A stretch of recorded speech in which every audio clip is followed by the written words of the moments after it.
Hi, it's Canon here with Gear Talk episode 15, and today I have the Canon 90D, Canon R6, and the EOS R with the 24-70 f2.8 EF lens. I'm just doing a quick low light comparison.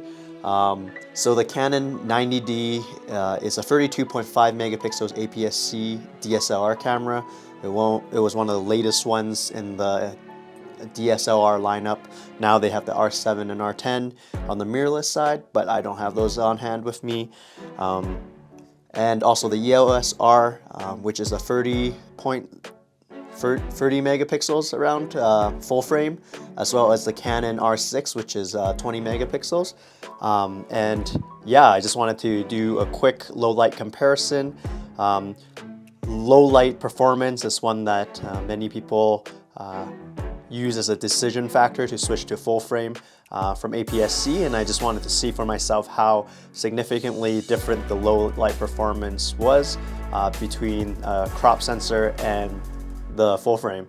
And from full frame cameras between the EOS R to the R6, there is also a resolution difference, which means the pixel sizes are also smaller for the R compared to the R6, and I just want to see what that difference looked like as well.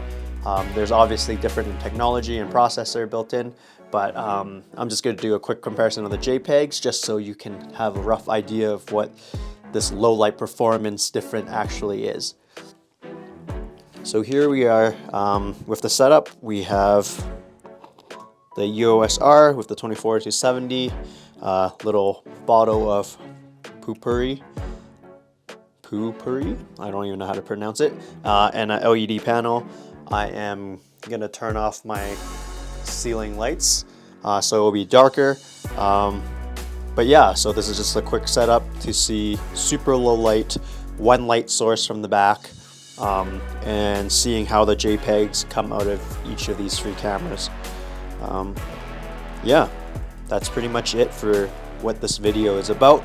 Hope you like it.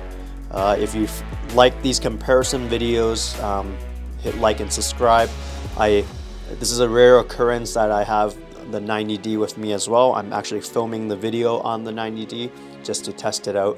I don't think I'm actually keeping the camera in the long run. I pretty much got this camera just to test. So I turned off the light, and this is the light, how bright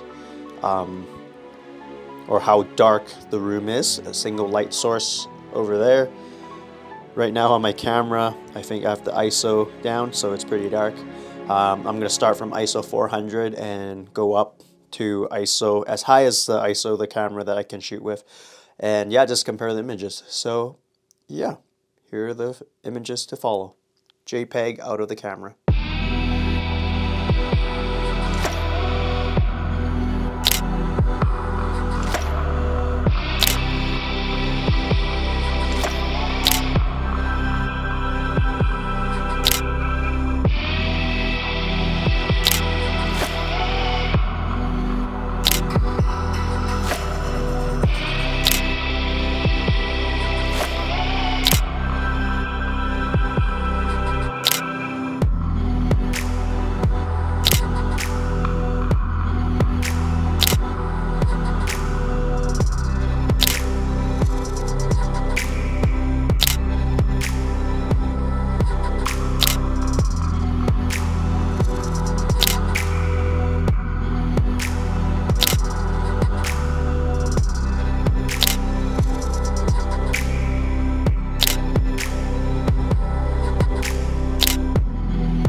So I hope the comparison was useful for you and that helped you visualize and see in a very specific example of what the low light difference looked like between an APS-C camera. I think a more fair comparison would be the 90D to the EOS R, since they're probably in this closer time range of when they're released compared to the R6.